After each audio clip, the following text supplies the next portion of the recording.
एक सवाल ईमानदारी से खुद से पूछिए, अगर 1 महीना नहीं, 2 महीने नहीं, पूरे 4 महीने का नो कांटेक्ट करने के बाद भी वो वापस नहीं आया, तो क्या ये पेशेंस है या आप बस इंतजार में फंसे हुए हैं? क्योंकि कभी कभी नो कांटेक्ट इसलिए फेल नहीं होता कि आपने गलत किया, बल्कि इसलिए कि अब हालात बदल चुके होते हैं। अक्सर लोग नो कांटेक्ट को एक टाइमलाइन समझ लेते हैं, 30 दिन, 60 दिन, 90 दिन, और सोचते हैं कि बस इतना करते ही सामने वाला लौट आएगा। लेकिन सच ये है, नो कांटेक्ट कोई गारंटी नहीं है, ये एक फिल्टर है। इस वीडियो में मैं आपको साफ साफ बताने वाली हूँ कि अगर 1 से 4 महीने का नो कांटेक्ट करने के बाद भी वो वापस नहीं आता, तो इसका असली मतलब क्या होता है। ये वीडियो आपको ये नहीं बताएगा कि और कितने दिन वेट करें, ये वीडियो आपको बताएगा कि अब वेट करना सही है भी या नहीं। क्योंकि सबसे बड़ी गलती लोग नो कांटेक्ट में ये करते हैं, वो साइलेंस में तो रहते हैं लेकिन डिसीजन में नहीं। और आज हम उसी डिसीजन की बात करेंगे। इस वीडियो को अंत तक देखिए, क्योंकि आखिरी हिस्से में मैं वो एक बात बताने वाली हूँ जो समझ में आ गई तो आप कभी गलत जगह पर रुकेंगे नहीं। पॉइंट 1, अब सबसे पहले एक अनकंफर्टेबल सच स्वीकार करिए। जब 1 से 4 महीने का नो कांटेक्ट भी कोई मूवमेंट नहीं लाता, तो इसका मतलब ये नहीं होता कि आपने पेशेंस कम रखी। अक्सर इसका मतलब ये होता है कि आपने सिचुएशन को गलत पढ़ा। क्योंकि पेशेंस और स्टैग्नेशन में फर्क होता है। पेशेंस में डायरेक्शन होती है, स्टैग्नेशन में सिर्फ इंतजार होता है। और ज्यादातर लोग नो कांटेक्ट को पेशेंस नहीं, इमोशनल पॉज बना लेते हैं। अब जरा ध्यान से सोचिए, अगर इतने महीनों में उसकी तरफ से कोई क्लियर रीच आउट नहीं आया, कोई रिस्पॉन्सिबिलिटी नहीं आई, कोई कंफ्यूजन खत्म नहीं हुआ, कोई एफर्ट दिखाई नहीं दिया, तो सवाल ये नहीं होना चाहिए कि और कितना वेट करूं। सवाल ये होना चाहिए कि मैं किस बात का वेट कर रहा हूँ। क्योंकि नो कांटेक्ट का मकसद किसी को वापस खींचना नहीं होता। नो कांटेक्ट का मकसद होता है ये समझना कि सामने वाला कब क्लैरिटी लेने लायक है और कब नहीं। और अगर 4 महीने में भी कोई क्लैरिटी नहीं आई, तो ये भी क्लैरिटी ही है, बस वो जवाब आपको पसंद नहीं आया। यही लोग सबसे बड़ी गलती करते हैं। वो सोचते हैं शायद वो कंफ्यूज्ड है, शायद उसे समय चाहिए, शायद हालात सही नहीं है। लेकिन सच ये है, जो इंसान आपको सच में चाहता है वो आपको कंफ्यूजन में नहीं रखता, वो लेट नहीं करता, वो रिस्क लेता है। और रिस्क लेने की विलिंगनेस टाइम से नहीं, इंटेंशन से आती है। अब साइकोलॉजी समझिए। जब कोई इंसान आपके बिना भी ठीक चल रहा है और आपको लूज करने से उसे कोई अर्जेंसी महसूस नहीं हो रही, तो इसका मतलब ये नहीं कि आप वर्थलेस हैं। इसका मतलब ये है कि उसकी लाइफ में आप नॉन एसेंशियल बन चुके हैं। और नॉन एसेंशियल जगह पर कितना भी वेट कर लो, आप एसेंशियल नहीं बनते। अब एक बहुत जरूरी डिस्टिंक्शन समझिए। नो कांटेक्ट 2 तरह का होता है। एक, जो आप इसलिए करते हैं कि सामने वाला लौट आए। दूसरा, जो आप इसलिए करते हैं कि आप खुद टूट ना जाएं। पहला वाला नो कांटेक्ट जितना लंबा होता है उतना पेनफुल होता जाता है। दूसरा वाला नो कांटेक्ट जितना लंबा होता है उतना फ्रीइंग होता जाता है। अब सवाल यह है, आप कौन सा कर रहे थे? अगर आप हर दिन ये सोचकर उठते थे कि आज उसका मैसेज आएगा क्या, अगर आप हर हफ्ते टाइमलाइन कैलकुलेट कर रहे थे, 30 दिन, 60 दिन, 90 दिन, तो आप नो कांटेक्ट में नहीं थे, आप होप लूप में थे। और होप लूप कभी किसी को वापस नहीं लाता, वो सिर्फ आपको थकाता है। अब यहाँ एक कड़वा सच सुनिए, कुछ रिश्ते नो कांटेक्ट से वापस नहीं आते, क्योंकि वो रिश्ते कभी बराबरी के थे ही नहीं। वो कन्वीनियंस पर टिके थे, अटेंशन पर टिके थे, अवेलेबिलिटी पर टिके थे। और जब अवेलेबिलिटी हटती है तो कन्वीनियंस खत्म हो जाती है। बस अब सबसे जरूरी सवाल, अगर वो 4 महीने बाद भी नहीं आया, तो क्या इसका मतलब ये है कि वो कभी नहीं आएगा? जरूरी नहीं, लेकिन इसका मतलब ये जरूर है कि आप इंतजार की जगह पर नहीं हो। क्योंकि इंतजार तब सही होता है जब सामने से डायरेक्शन मिले, और डायरेक्शन तब मिलती है जब सामने वाला आगे आता है। साइलेंस डायरेक्शन नहीं होती, एब्सेंस डायरेक्शन नहीं होती। इसलिए अब डिसीजन की बात आती है। डिसीजन ये नहीं कि और कितना वेट करूं, डिसीजन ये है कि मैं अपनी जिंदगी किसके हाथ में दे रहा हूं। अगर आपका मूड, आपकी नींद, आपका फोकस, आपका सेल्फ वर्थ किसी ऐसे इंसान पर टिका है जो महीनों से एब्सेंट है, तो नो कांटेक्ट फेल नहीं हुआ, आप खुद को अबैंडन कर रहे हैं। और यही वो मोमेंट है जहां नो कांटेक्ट का असली काम शुरू होता है। जब आप ये मान लेते हैं कि अब वेट करना सेल्फ रिस्पेक्ट नहीं है, अब वेट करना सेल्फ बिट्रेयल है। अब आखिरी बात इस हिस्से की, अगर वो वापस आता है तो वो तभी मायने रखेगा जब वो क्लैरिटी के साथ आए, बिना कंफ्यूजन के, बिना मिक्स्ड सिग्नल्स के, बिना देखते हैं के। और अगर वो नहीं आता तो इसका मतलब ये नहीं कि आप हार गए, इसका मतलब ये है कि आपने अपनी जिंदगी गलत स्टेशन पर खड़ी कर रखी थी। अब आगे बढ़ना भागना नहीं है, अब आगे बढ़ना सही डिसीजन है। पॉइंट 2, कब इंतजार समझदारी होता है और कब वही इंतजार आपकी सबसे बड़ी गलती बन जाता है। सबसे पहले एक बात बिल्कुल साफ कर लेते हैं, हर इंतजार गलत नहीं होता और हर आगे बढ़ना सही नहीं होता। समस्या रुकने में नहीं है, समस्या उस वजह में है जिसकी वजह से आप रुके हुए हैं। अब जरा ईमानदारी से सोचिए, अगर आप रुके हुए हैं क्योंकि आपको साफ कहा गया है कि मुझे थोड़ा समय चाहिए लेकिन मैं वापस आऊंगा, और उसके साथ साथ उसके एक्शंस भी यही दिखा रहे हैं, तो वो इंतजार हो सकता है। लेकिन अगर आप रुके हुए हैं क्योंकि आप खुद को समझा रहे हैं, शायद वो बिजी है, शायद अभी सही समय नहीं, शायद उसे एहसास बाद में होगा, तो ये इंतजार नहीं है, ये सेल्फ डिसेप्शन है। यहीं से चीजें खतरनाक होती है, क्योंकि इंसान खुद से झूठ बोल सकता है बहुत आराम से। वो अपने दर्द को पेशेंस कह देता है, वो अपने डर को होप कह देता है, और यही वो जगह है जहां महीनों निकल जाते हैं लेकिन हालात नहीं बदलते। अब साइकोलॉजी समझिए, इंतजार तभी हेल्दी होता है जब वो दो तरफा हो, मतलब आप भी रुके हैं और सामने वाला भी। लेकिन अगर आप रुके हैं और सामने वाला आगे बढ़ चुका है तो वो इंतजार नहीं है, वो एसिमेट्री है, और एसिमेट्री हर रिश्ते को धीरे धीरे टॉक्सिक बना देती है। आप खुद से ये सवाल पूछिए और झूठ मत बोलिए। जब आप सुबह उठते हैं तो क्या आपकी पहली सोच ये होती है कि आज उसका मैसेज आएगा क्या? क्या आप हर दिन किसी न किसी तरह उसकी मौजूदगी महसूस करने की कोशिश करते हैं? क्या आपकी जिंदगी पॉज पर है जबकि उसकी चल रही है? अगर हाँ, तो आप इंतजार नहीं कर रहे, आप रुके हुए हैं, और रुका हुआ इंसान सबसे ज्यादा नुकसान में होता है, क्योंकि वो ना आगे जाता है ना पीछे लौटता है, वो बस बीच में अटका रहता है। अब एक बहुत कड़वा सच सुनिए, कई लोग इसीलिए इंतजार करते रहते हैं क्योंकि उन्हें डर लगता है, अगर मैंने आगे बढ़ना शुरू कर दिया और वो वापस आ गया तो क्या होगा? लेकिन इस डर के पीछे एक और डर छुपा होता है, अगर मैं आगे बढ़ गया और वो कभी आया ही नहीं तो मुझे मानना पड़ेगा कि ये रिश्ता खत्म हो चुका है, और यही एक्सेप्टेंस सबसे ज्यादा डरावनी लगती है। इसीलिए लोग खत्म होने को डिले करते रहते हैं। वो अपने आप से कहते हैं थोड़ा और समय दे लेते हैं, लेकिन समय देने और खुद को रोक देने में बहुत बड़ा फर्क है। अब समझिए समझदारी वाला इंतजार कैसा होता है। समझदारी वाला इंतजार आपको कमजोर नहीं बनाता, उसमें आप अपनी रूटीन नहीं छोड़ते, अपनी ग्रोथ नहीं रोकते, अपनी पहचान नहीं खोते, अपने स्टैंडर्ड्स कॉम्प्रोमाइज नहीं करते। आप इमोशनली प्रेजेंट रहते हैं लेकिन डिपेंडेंट नहीं बनते। इसके उलट गलत इंतजार कैसा होता है? उसमें आप हर सिग्नल को ओवरथिंक करते हैं, हर साइलेंस को मीनिंग देते हैं, हर दिन खुद को कन्विंस करते हैं, अपनी जिंदगी होल्ड पर रखते हैं, और सबसे खतरनाक बात, आप इसे लॉयल्टी समझ लेते हैं। लेकिन लॉयल्टी सेल्फ अबैंडनमेंट नहीं होती। जिस लॉयल्टी में आप खुद को खो देते हैं वो लॉयल्टी नहीं है, वो डर है। अब एक बहुत जरूरी लाइन ध्यान से सुनिए, जो इंसान आपको चुनना चाहता है उसे इतना समय नहीं लगता कि आप खुद को खो बैठें।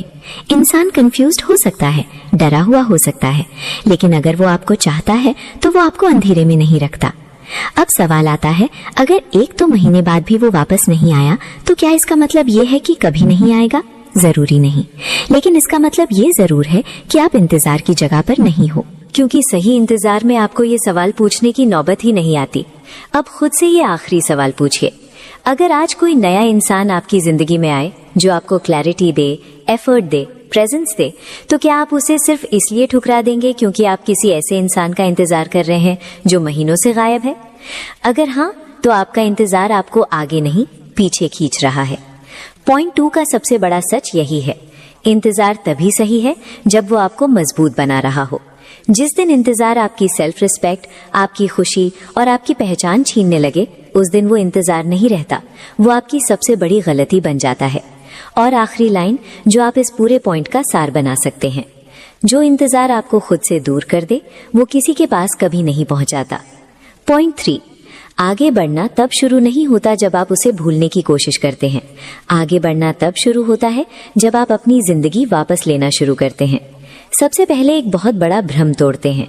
ज्यादातर लोग सोचते हैं कि आगे बढ़ने का मतलब है उसे भूल जाना, उसके बारे में सोचना बंद कर देना, दर्द महसूस ना करना। लेकिन सच ये है, ये तीनों चीजें आगे बढ़ने की निशानी नहीं है, ये सिर्फ टाइम पास सिम्टम्स हैं। असल आगे बढ़ना इनसे शुरू ही नहीं होता। असल आगे बढ़ना तब शुरू होता है जब आप ये स्वीकार कर लेते हैं, मैं किसी ऐसे इंसान का इंतजार कर रहा था जो मेरे इंतजार के लायक ही नहीं था। ये सेंटेंस बोलना आसान नहीं है, क्योंकि इसमें सामने वाले को नहीं, खुद को जवाब देना पड़ता है। अब साइकोलॉजी समझिए। इंसान तब तक इमोशनली अटका रहता है जब तक वो किसी सवाल का जवाब खुद को नहीं देता। और नो कांटेक्ट के बाद सबसे बड़ा अनसुलझा सवाल यही होता है, क्या मैं गलत था? क्या मैं कम था?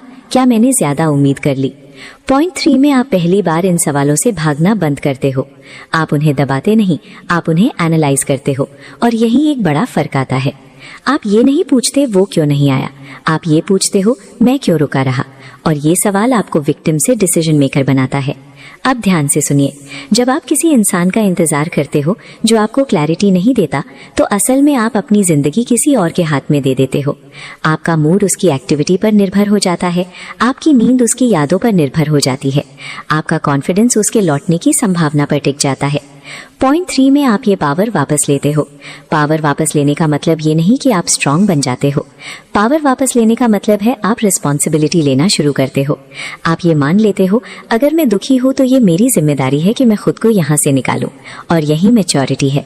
अब एक बहुत जरूरी बात, आगे बढ़ने का मतलब नया रिश्ता शुरू करना नहीं होता। आगे बढ़ने का मतलब होता है पुराने अटैचमेंट को अपना आइडेंटिटी बनाना बंद करना। जब तक आप खुद को ये कहते रहोगे मैं वो इंसान हूँ जिसे छोड़ दिया गया, तब तक आप आगे नहीं बढ़ रहे। पॉइंट 3 में आप अपनी पहचान बदलते हो। आप कहते हो मैं वो इंसान हूँ जिसने गलत जगह रुकना बंद किया। अब ये बदलाव बाहर से दिखता नहीं है, लेकिन अंदर से सब कुछ बदल देता है। आप अचानक हल्का महसूस करने लगते हो, आपकी सांसें नॉर्मल होने लगती हैं, आपके दिन का केंद्र वो इंसान नहीं रहता। और यही रियल प्रोग्रेस है।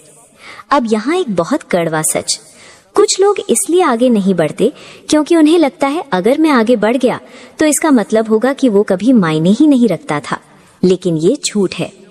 किसी का मायने रखना और किसी के लिए अपनी जिंदगी रोक देना दो अलग चीजें हैं। आप ये मान सकते हो कि उसने आपके लिए बहुत मायने रखा और फिर भी आगे बढ़ सकते हो। ये कॉन्ट्रडिक्शन नहीं है, ये इमोशनल इंटेलिजेंस है। अब एक और डीप लेयर समझिए। आगे बढ़ना तब नहीं होता जब आप उसके बिना खुश दिखते हो। आगे बढ़ना तब होता है जब आप उसके बारे में खुश या दुखी कुछ भी प्रूव नहीं करना चाहते। आप न्यूट्रल हो जाते हो, और न्यूट्रलिटी सबसे पावरफुल इमोशनल स्टेट है। पॉइंट 3 में आप रिग्रेट को भी नए तरीके से देखते हो। पहली रिग्रेट ऐसा होता है, काश उसने ऐसा ना किया होता। अब रिग्रेट ऐसा होता है, काश मैं पहले खुद को चुन लेता। और ये रिग्रेट आपको आगे धकेलता है, पीछे नहीं खींचता। अब सबसे जरूरी हिस्सा, आगे बढ़ना एक दिन में नहीं होता, लेकिन एक दिन जरूर होता है जब आप नोटिस करते हो आज मैंने उसे याद किए बिना पूरा दिन निकाल लिया। और यही टर्निंग पॉइंट होता है। उस दिन आप सेलिब्रेट नहीं करते, आप अनाउंस नहीं करते, आप बस महसूस करते हो मैं वापस आ रहा हूँ खुद के पास। पॉइंट 3 का कोर यही है, आगे बढ़ना किसी को खोने का प्रोसेस नहीं है, आगे बढ़ना खुद को वापस पाने का प्रोसेस है। और जब आप खुद को वापस पा लेते हो तो कोई भी एब्सेंस आपको हॉलो नहीं बना सकती। अब आखिरी लाइन जो इस पूरे पॉइंट को सील करती है, जिस दिन आपकी जिंदगी किसी और के लौटने पर डिपेंड करना बंद कर दे, उसी दिन आप सच में आगे बढ़ चुके होते हो। पॉइंट 4, आगे बढ़ने के बाद अगर वो वापस आए तो असली इम्तिहान यहीं शुरू होता है। सबसे पहले एक बात साफ कर लेते हैं, जिस दिन आप आगे बढ़ना शुरू करते हैं उसी दिन बहुत बार सामने वाला वापस आता है। ये कोइंसिडेंस नहीं है, ये साइकोलॉजी है। आप समझिए ऐसा क्यों होता है। जब आप रुके हुए थे आप प्रेडिक्टेबल थे, आप अवेलेबल थे, आप इमोशनली ओपन थे। लेकिन जैसे ही आप अपनी जिंदगी में लौटते हैं, जैसे ही आपकी एनर्जी बदलती है, सामने वाला असहज होने लगता है, क्योंकि अब उसे कंट्रोल महसूस नहीं होता। और कंट्रोल की कमी बहुत लोगों को आपकी तरफ वापस खींच लाती है। लेकिन यही सबसे बड़ी गलती होती है। आप सोचते हैं शायद अब उसे समझ आ गया, शायद अब वो बदल गया, शायद अब सब ठीक हो जाएगा, और बिना देखे कि वो कैसे वापस आया है आप दिल खोल देते हैं। यही कहानी फिर से टूटती है। इसलिए सबसे पहले ये समझिए, हर वापसी रिकंसिलिएशन नहीं होती। कई वापसी सिर्फ क्यूरियोसिटी होती है, कई वापसी ईगो चेक होती है, कई वापसी बैकअप कंफर्म करने के लिए होती है। और अगर आप फर्क नहीं समझे तो आप वही गलती दोहराते हैं। अब सबसे जरूरी सवाल, वो कैसे वापस आया? क्या उसने साफ कहा मैंने गलती की, मैं कंफ्यूज था, मैंने तुम्हें हर्ट किया? या वो बस इतना कह रहा है कैसे हो, अचानक याद आ गई, बस बात करने का मन हुआ? ये फर्क समझना बहुत जरूरी है, क्योंकि क्लैरिटी और कैजुअल कांटेक्ट दो अलग चीजें हैं। अगर वो क्लैरिटी के बिना आया है तो वो बदलाव के लिए नहीं आया, वो सिर्फ ये देखने आया है कि आप अब भी अवेलेबल हो या नहीं। और अगर आप इस स्टेज पर इमोशनली खुल गए तो आप खुद को फिर से उसी पोजीशन में रख देते हैं। अब साइकोलॉजी समझिए।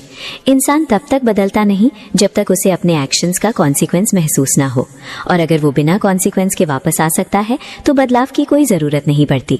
इसलिए पॉइंट 4 में सबसे जरूरी चीज है पेस। आपको जल्दी नहीं करनी, आपको इमोशनल नहीं होना, आपको रिएक्शन नहीं देना, आपको ऑब्जर्व करना है। ये स्टेज रिस्पॉन्स की नहीं, असेसमेंट की स्टेज है। अब एक बहुत कड़वा सच, अगर वो इंसान आपके आगे बढ़ने के बाद आया है तो इसका मतलब ये नहीं कि वो आपके बिना नहीं रह पाया। अक्सर इसका मतलब होता है कि उसने देखा कि आप अब भी पहले जैसे नहीं हो, और बदलाव बहुत लोगों को डराता है। इसलिए पॉइंट 4 में आपको ये देखना है, क्या वो सिर्फ प्रेजेंस चाहता है या रिस्पॉन्सिबिलिटी भी। प्रेजेंस बहुत लोग दे देते हैं, रिस्पॉन्सिबिलिटी बहुत कम। अब एक जरूरी गाइडलाइन, अगर वो वापस आए लेकिन कोई साफ अपॉलॉजी नहीं, कोई फ्यूचर क्लैरिटी नहीं, कोई कॉन्क्रीट एफर्ट नहीं, तो आपको रोमांटिक मत बनाइए। ये हीलिंग नहीं है, ये लूप है। अब खुद से ये सवाल पूछिए, अगर आज वो फिर से चला जाए तो क्या आप फिर से वही टूट जाएंगे? अगर जवाब हाँ है तो आप अभी रेडी नहीं हैं, और रेडी ना होने में कोई शर्म नहीं है। शर्म तब है जब आप खुद को फिर से सेम दर्द में डालते हैं। पॉइंट 4 में सबसे मैच्योर डिसीजन कभी कभी यही होता है, बात को खुला छोड़ देना, ना हाँ कहना ना कहना, बस ये देखना कि सामने वाला कितनी कंसिस्टेंसी दिखाता है। और कंसिस्टेंसी वर्ड्स में नहीं, एक्शंस में दिखती है, दिनों में नहीं, हफ्तों में दिखती है। अब आखिरी और सबसे इंपॉर्टेंट बात, अगर वो वापस आता है और आप ये महसूस करते हैं कि आप फिर से एंग्शियस हो रहे हैं, ओवर थिंकिंग शुरू हो गई है, सेल्फ डाउट लौट आया है, तो ये वार्निंग है, क्योंकि सही इंसान आपको एंग्शियस नहीं बनाता, वो आपको स्टेडी बनाता है। पॉइंट 4 का कोर यही है, वापसी एक मौका हो सकती है, लेकिन वो अपने आप दूसरा चांस नहीं बन जाती। सेकंड चांस तभी मिलता है जब बदलाव साफ दिखे। और आखिरी लाइन जो इस पूरे पॉइंट का निचोड़ है, अगर कोई आपके आगे बढ़ने के बाद लौटे तो उसे अंदर आने से पहले ये देखिए कि वो वही इंसान है या सच में बदला हुआ। ठीक है? अब पॉइंट 5, और ये पूरा वीडियो यहीं आकर पूरा होता है। ये वो पॉइंट है जहां कोई ड्रामा नहीं बचता, कोई कंफ्यूजन नहीं बचती, और सबसे जरूरी कोई झूठी उम्मीद नहीं बचती। इसे मैं बहुत बड़ा, डीप, मैच्योर, कंटिन्यूअस फ्लो में दे रही हूं ताकि आप इसे आसानी से 45-60 मिनट बोल सको। कोई रिपीट नहीं, कोई टिप्स की लिस्ट नहीं, सिर्फ वो सच जो लोग अक्सर अवॉइड करते हैं।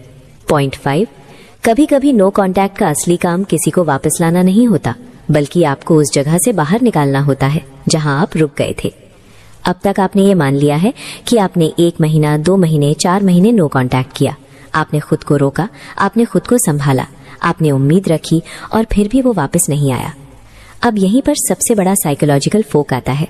या तो आप खुद से पूछेंगे अब भी शायद देर हो रही है, या फिर आप ये पूछेंगे मैं यहाँ क्यों रुका हुआ हूँ। और पॉइंट 5 यहीं से शुरू होता है। सबसे पहले एक अनकंफर्टेबल लेकिन जरूरी सच, कुछ रिश्ते नो कांटेक्ट से इसलिए वापस नहीं आते क्योंकि वो रिश्ते आपके लिए नहीं बने थे। वो आपकी जिंदगी का हिस्सा थे लेकिन मंजिल नहीं।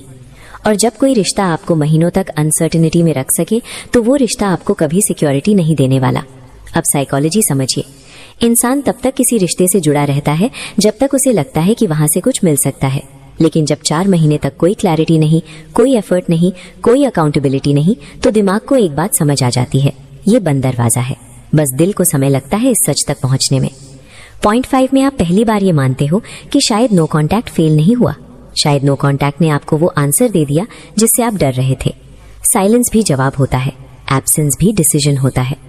अब यहाँ एक बहुत सटल चीज होती है, आपके अंदर गुस्सा नहीं बचता, आपको बदला नहीं चाहिए, आप प्रूव नहीं करना चाहते, आप बस थक जाते हो। और ये थकान कमजोरी नहीं होती, ये क्लैरिटी होती है। इस स्टेज पर आप ये समझने लगते हो कि आपका इंतजार किसी और के लौटने के लिए नहीं था, आपका इंतजार आपके खुद के टूटने से बचने के लिए था, और अब वो काम पूरा हो चुका है। अब सबसे जरूरी शिफ्ट आता है। आप ये नहीं पूछते वो क्यों नहीं आया, आप ये पूछते हो अब मैं अपने साथ क्या करूं। और यही सवाल आपको असली आगे बढ़ने की तरफ ले जाता है। पॉइंट 5 में आगे बढ़ने का मतलब नया रिश्ता शुरू करना नहीं होता। आगे बढ़ने का मतलब होता है अपनी इमोशनल एनर्जी वापस लेना, अपनी जिंदगी के फैसले खुद लेना, अपने स्टैंडर्ड्स दोबारा सेट करना, और सबसे जरूरी खुद को फिर से सेंटर बनाना। आपकी जिंदगी अब किसी और की अवेलेबिलिटी पर डिपेंड नहीं करती। अब एक कड़वा सच, अगर वो इंसान 4 महीने में भी नहीं आया तो बहुत मुमकिन है कि वो कभी उसी इंटेंशन से नहीं आएगा जिसकी आपको जरूरत है। और आधा अधूरा पूरा आना पूरी तरह ना आने से ज्यादा नुकसानदेह होता है। इसलिए पॉइंट 5 में सबसे मैच्योर डिसीजन यही होता है, दरवाजा बंद करना, बिना नफरत के, बिना ड्रामा के, बिना अनाउंसमेंट के, बस अंदर से। और जब दरवाजा अंदर से बंद हो जाता है तो बाहर की हर आवाज धीमी पड़ जाती है, आपका दिमाग साफ होता है, आपकी नींद सुधरती है, आपकी पहचान वापस आती है। अब आखिरी और सबसे जरूरी बात, नो कॉन्टैक्ट तब सफल नहीं होता जब कोई वापस आता है। नो कॉन्टैक्ट तब सफल होता है जब आप खुद को गलत जगह पर रुकने से बचा लेते हैं। पॉइंट 5 का कोर यही है। अगर कोई इंसान आपकी जिंदगी से चुपचाप चला गया तो सबसे सही जवाब ये नहीं कि आप इंतजार करें, सबसे सही जवाब ये है कि आप खुद को चुनें। पॉइंट 6, नो कॉन्टैक्ट के बाद असली काम शुरू होता है। अपनी जिंदगी को इस तरह बनाना कि अगली बार किसी के जाने से आप बिखरे नहीं। अब तक आपने ये समझ लिया है कि वो क्यों नहीं आया, क्यों इंतजार गलत हो गया और क्यों आगे बढ़ना जरूरी था। लेकिन पॉइंट 6 वहां से शुरू होता है जिसके बाद ज्यादातर लोग रुक जाते हैं, क्योंकि यहाँ सवाल ये नहीं रहता वो क्यों नहीं लौटा, यहाँ सवाल बन जाता है मैं फिर से ऐसी हालत में कैसे ना फंसूं। सबसे पहले एक बहुत कड़वी सच्चाई स्वीकार करनी पड़ेगी। आप इसलिए नहीं टूटे क्योंकि उसने छोड़ दिया, आप इसलिए टूटे क्योंकि आपकी जिंदगी का बहुत बड़ा हिस्सा एक ही इंसान पर टिका हुआ था। आपकी खुशी उसके मूड पर डिपेंड थी, आपका आत्मसम्मान उसकी अटेंशन पर डिपेंड था, आपकी पहचान उसके साथ होने पर डिपेंड थी, और यही असली समस्या थी। पॉइंट 6 में आप किसी को भूलने पर काम नहीं करते, आप अपनी डिपेंडेंस तोड़ने पर काम करते हैं, क्योंकि जब डिपेंडेंस खत्म होती है तो कोई भी एब्सेंस आपको तोड़ नहीं पाती। अब साइकोलॉजी समझिए, इंसान तब सबसे ज्यादा अटैच होता है जब उसकी जिंदगी में बाकी सब चीजें कमजोर होती हैं। अगर आपका काम, आपका रूटीन, आपका पर्पस, आपकी सेल्फ वर्थ सब मजबूत होता तो एक इंसान के जाने से पूरा सिस्टम कोलैप्स नहीं करता। पॉइंट 6 में आप ये सिस्टम दोबारा बनाते हैं। इस स्टेज पर आप खुद से कुछ अनकंफर्टेबल सवाल पूछते हैं। क्या मेरी जिंदगी में कोई डायरेक्शन थी या सब कुछ उसी के इर्द गिर्द घूम रहा था? क्या मैं अपने स्टैंडर्ड्स पर खड़ा था या बस एडजस्ट कर रहा था? क्या मैं रिलेशनशिप में था या इमोशनल सर्वाइवल मोड में? इन सवालों के जवाब दर्द देते हैं, लेकिन यही जवाब आपको मजबूत बनाते हैं। अब एक बहुत जरूरी फर्क समझिए, सेल्फ रिस्पेक्ट का मतलब ये नहीं होता कि आप स्ट्रांग दिखें। सेल्फ रिस्पेक्ट का मतलब होता है आप खुद को नेगोशिएट ना करें। जिस दिन आप किसी के साथ सिर्फ इसलिए रहते हैं क्योंकि आपको डर है कि वो चला जाएगा, उस दिन आप खुद से समझौता कर रहे होते हैं। पॉइंट 6 में ये समझौते खत्म होते हैं। अब प्रैक्टिकल बदलाव की बात। पॉइंट 6 में आप ये नहीं कहते अब मैं किसी से अटैच नहीं होऊंगा, आप ये कहते हैं अब मैं खुद को खोकर अटैच नहीं होऊंगा। आप बाउंड्रीज बनाते हैं, आप एक्सपेक्टेशन साफ रखते हैं, आप कंफ्यूजन को एक्सेप्ट नहीं करते, और सबसे जरूरी आप प्रेजेंस को चीप नहीं होने देते। अब एक बहुत गहरी बात, जिस इंसान के पास खुद की जिंदगी नहीं होती वो किसी और की जिंदगी में घुसने लगता है। पॉइंट 6 में आप अपनी जिंदगी भरते हैं, काम से, रूटीन से, ग्रोथ से, और सबसे जरूरी खुद से जुड़ाव से। इस स्टेज पर आपको कोई जल्दी नहीं होती, ना रिलेशनशिप की, ना वैलिडेशन की, ना अटेंशन की, और यही कामनेस आपको डेंजरस बनाती है अच्छे अर्थ में, क्योंकि आप कोई भी आपको हाफ हार्टेड लव से इम्प्रेस नहीं कर सकता। अब सबसे कड़वी लेकिन फ्री सच्चाई, अगर वो इंसान आज भी आपकी जिंदगी में नहीं है तो इसका मतलब ये नहीं कि आपकी कहानी अधूरी है। कई बार लोग कहानी नहीं होते, सिर्फ लेसन होते हैं, और लेसन सीख लेने के बाद उसे दोहराने की जरूरत नहीं होती। पॉइंट 6 का सबसे बड़ा बदलाव यही है, आप अब ये नहीं चाहते कि कोई लौटे, आप ये चाहते हैं कि जो भी आए वो साफ आए, पूरा आए, और आपको छोटा महसूस ना कराए। और यही वो जगह है जहां आप पहली बार वाकई फ्री महसूस करते हैं, ना बिटरनेस, ना हेट्रेड, ना रिवेंज, बस क्लैरिटी। पॉइंट 6 का कोर यही है, नो कॉन्टैक्ट का असली एंड तब नहीं होता जब कोई वापस आता है।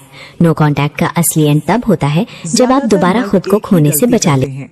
वो औरत को समझाने की कोशिश करते हैं, लेकिन सच्चाई ये है, औरतें उस मर्द की तरफ खींचती हैं जो उन्हें समझाने के बजाय महसूस करना सिखा देता है, जिसकी मौजूदगी दिमाग में शोर नहीं करती बल्कि दिल में हलचल पैदा कर देती है। आज मैं तुम्हें कुछ ऐसे सिद्धांतों से रूबरू करवाने वाली हूं जो किसी भी महिला के दिमाग पर चुपचाप असर डालते हैं। ये कोई सस्ते ट्रिक्स नहीं है, ना ही किसी को फंसाने का खेल। ये उस मर्द की सोच है जो खुद को कंट्रोल करता है, अपनी वैल्यू बनाता है और भीड़ से अलग खड़ा होता है।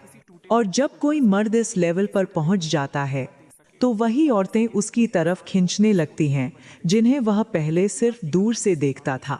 सबसे पहले समझो एक ऐसी ताकत जिसके बारे में बहुत कम मर्द जानते हैं, कंट्रोल्ड साइलेंस। जरा गौर करके देखो, जितना ज्यादा तुम किसी लड़की के करीब जाने की कोशिश करते हो, उतनी ही जल्दी वो पीछे हटने लगती है। ये इत्तेफाक नहीं है, ये इंसानी साइकोलॉजी है। जो चीज हमेशा मौजूद रहती है, उसकी अहमियत खत्म हो जाती है, और जिसकी कमी महसूस होती है, वही दिमाग में घूमती रहती है। यहीं से शुरू होता है साइलेंस का असली खेल। सच यह है कि ज्यादातर महिलाएं हर दिन दर्जनों आवाजों से घिरी रहती हैं। किसी का मैसेज, किसी की कॉल, किसी की तारीफ, किसी की बेवजह की अटेंशन। कुछ लोग तो इतने आगे बढ़ जाते हैं कि खुद को जाने अनजाने में लो वैल्यू बना लेते हैं। लेकिन इन सब शोर के बीच एक ही मर्द उनके दिमाग में जगह बनाता है। वो जो हर वक्त बोलता नहीं, जो सामने आकर खुद को साबित करने की कोशिश नहीं करता, जो कम शब्दों में ऐसा असर छोड़ जाता है कि उसकी खामोशी भी याद रहने लगती है। साइलेंस मिस्ट्री पैदा करता है। जब तुम हर बात का तुरंत जवाब नहीं देते, जब तुम अपनी पूरी लाइफ की कहानी खोलकर नहीं रखते, जब तुम हर सवाल का सफाई भरा जवाब देने से बचते हो, तो उसके दिमाग में एक सवाल जन्म लेता है, ये बाकी सब जैसा क्यों नहीं है, ये इतना अवेलेबल क्यों नहीं है। और यही सवाल धीरे धीरे तुम्हारे लिए स्पेस बनाता है। औरतें उस चीज की तरफ खींचती हैं जिसे वो पूरी तरह समझ नहीं पाती, और कंट्रोल्ड साइलेंस तुम्हें ठीक वैसा ही बना देता है। एक सवाल, एक पहेली, एक मिस्ट्री। लेकिन एक बात साफ समझ लो, साइलेंस का मतलब गायब हो जाना नहीं है, और इग्नोर करना कभी भी ताकत नहीं होता। कंट्रोल्ड साइलेंस का मतलब है तुम्हारी अपनी जिंदगी हो, तुम्हारा अपना मकसद हो। तुम हर नोटिफिकेशन पर रिएक्ट करके अपनी वैल्यू ना गिराओ। जब तुम्हारी खामोशी ये दिखाती है कि तुम अपनी दुनिया में बिजी हो, तो उसके दिमाग में एक बात अपने आप बैठने लगती है, ये बंदा मेरी अटेंशन पर नहीं जीता। और जिस दिन किसी औरत को ये एहसास हो जाता है कि तुम उसकी दुनिया का सेंटर नहीं बनना चाहते, उसी दिन तुम्हारी वैल्यू कई गुना बढ़ जाती है। अब एक सीन इमेजिन करो, दो मर्द हैं, एक हर घंटे मैसेज करता है, कहाँ हो, रिप्लाई क्यों नहीं, ऑनलाइन हो फिर भी जवाब नहीं। दूसरा अपनी जिंदगी में मग्न है, वो तभी बोलता है जब उसके पास कहने के लिए कुछ मायनेदार हो। अब खुद से पूछो, किसके बारे में ज्यादा सोचा जाएगा, किसकी कमी ज्यादा महसूस होगी? जवाब तुम्हें भी पता है, क्योंकि शब्द याद नहीं रहते, खामोशी रहती है। दिमाग उसी चीज में उलझा रहता है जो पूरी तरह साफ नहीं होती। और यही वजह है कि कम बोलने वाला मर्द ज्यादा याद रखा जाता है। अब यहीं से शुरू होती है अगली गहरी परत, इमोशनल डिटैचमेंट और स्टॉइक माइंडसेट। बहुत कम मर्द समझ पाते हैं कि कुछ लोग औरतों के लिए पागल क्यों हो जाते हैं, और कुछ लोग बिना कोशिश किए भी खास बन जाते हैं। इसका राज कहीं बाहर नहीं, ये सीधे इंसानी दिमाग के उस नियम से जुड़ा है जिसे